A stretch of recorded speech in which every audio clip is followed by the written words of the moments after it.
Welcome to Street Sense, where I share with you uncommon wisdom tips to help you succeed in your finances, career, business, and relationships. My name is Talent Man. You can officially call me Maxwell Mensah. Today I'm sharing with you 7 rules for single people. 7 rules for single people. Yeah, by single people, I mean anyone who is not married. Whether you are dating or you are national, you are still single. So 7 rules for people who are single. Anyone who is not married is a single person. Whether you are dating or not, you are a single person. So 7 rules for you. But before I get into it, I want to urge you, if you are new here or if you're an old viewer, kindly subscribe to my channel now. Yeah, please subscribe now. Like this video, leave a comment for me, and share this video so others can come and learn on my channel. So let's get into it. 7 rules for single people. First rule, enjoy your period of being single. Enjoy your period of being single. Look, sometimes people who are single feel like they are not enjoying the best things in life. They are not privileged enough. They are not blessed enough. But see, I'm telling you, enjoy your period of being single, because now that you are single, you can go out and come back at any time. You can go out and not answer to anybody. You can do what you want. You can sleep at any time without having to apologize for sleeping without notifying someone. You see, enjoy being single, because when you get married, you get married and you realize that, how I wish I was single for a little bit longer. There are people who are married who wish they are single now, because Charlie, the freedoms they used to enjoy when they were single, they can't enjoy them anymore. So if you are single now, enjoy being single. It's like when we were young, we all wanted to grow up. We were in a haste to grow up. When a haste, we wanted to finish JHS, SHS, university, just to grow up. Only to grow up and realize that, look, growing up is a scam. Growing up is a very big scam, because actually the responsibility that comes with growing up, sometimes it can be so overwhelming. So we were in a hurry to grow up. We have grown up and realized that, hey, so this is what really means to grow up. If we had known, we would have enjoyed being young, and we would have loved to even be younger for a few more years. So if you are single now, don't hate the period of being single. Enjoy your period of being single now. Don't be pressured by age to want to date by force and go and get married by force when you're not ready. If you know it is not yet time, don't rush into marriage. Enjoy your period of being single. Second, being single doesn't make you less important. Being single doesn't make you less important. So I know people who, and this one especially goes to the ladies who they've crossed the 30 mark. So 30 years, 31, 32, 33, 34, 35. Then they start feeling like they are not important. All their friends are married. All their friends have kids. All their friends are raising families. All their friends are living with their husbands and their kids. And they are still living with their parents, or they are still single. No guy is even coming their way. All the guys they want don't want them back. And they are feeling like, probably they are not good enough, or they don't amount to anything. Look, ladies, let me tell you. Crossing the 30 mark, crossing the 34, 35 mark doesn't make you useless, doesn't make you less important. If it is God's will, you can marry even at age 45, at age 50, you can. You can. So stop thinking that marriage authenticates or validates your importance on earth. Marriage doesn't make you more important than the single person. And yeah, it's nice to get married, but if you are single and you are crossing a particular age, that doesn't make you less important. And this one goes to the ladies especially, because I know as for guys, you don't really mind. A guy can get married at age 40, he doesn't really mind, because actually he needs to put some things in place before getting married. But for a lady, even if she's broke and she crosses 30 years, she's not pressure better on her, so you want to get married. And that is where most ladies make the most mistakes. When they cross the 30 years mark, they feel like, Charlie, their life is passing them by, all their friends are married, so they also need to just settle down. So anyone at all who comes, they just settle down. So it's like now they are doing reduced to clear. So any guy at all who comes, whether they like the guy or not, whether the guy is their spec or not, whether the guy has what they want or not, so far as it's a guy who has approached them, yes, I am ready, I love you, do you want to marry me? Yes, I'm ready to marry you, let's get married, just so that I can also be married and know I am married. Ladies, marriage doesn't make you more important, and being single doesn't make you less important. Next, marriage is good, so desire it, but don't kill yourself over it. Marriage is good. I'm not yet married, but I know marriage is good, because I've spoken to so many married people who can tell you, who can testify that, look, it's good to get married. It's good to have a wife. It's good to have a husband, and start raising your own family. It's nice. It's good. It's a beautiful thing. But don't kill yourself over it. Desire for it. Pray to God to open doors for you so you can also get married. Pray to God to bring you the right man, the right lady. But don't kill yourself over marriage. Desire for it. Pray for it.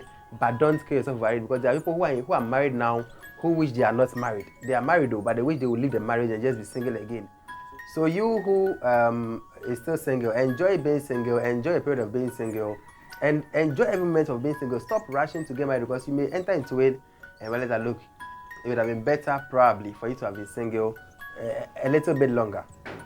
Next, not all married people are happy.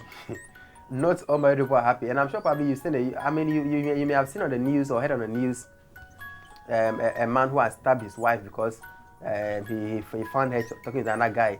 A woman who has poured hot water on his husband because he caught the husband cheating. And people are doing so many kinds, all kinds of wicked things against their spouses.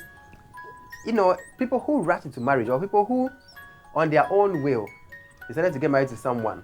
Now they are killing the person, or they are hurting the person, just because, look, what they thought the person, or who they thought the person was, the person turned out to be the opposite of what they thought the person was. So look, not all married people are happy. So stop rushing, or stop being too eager to marry.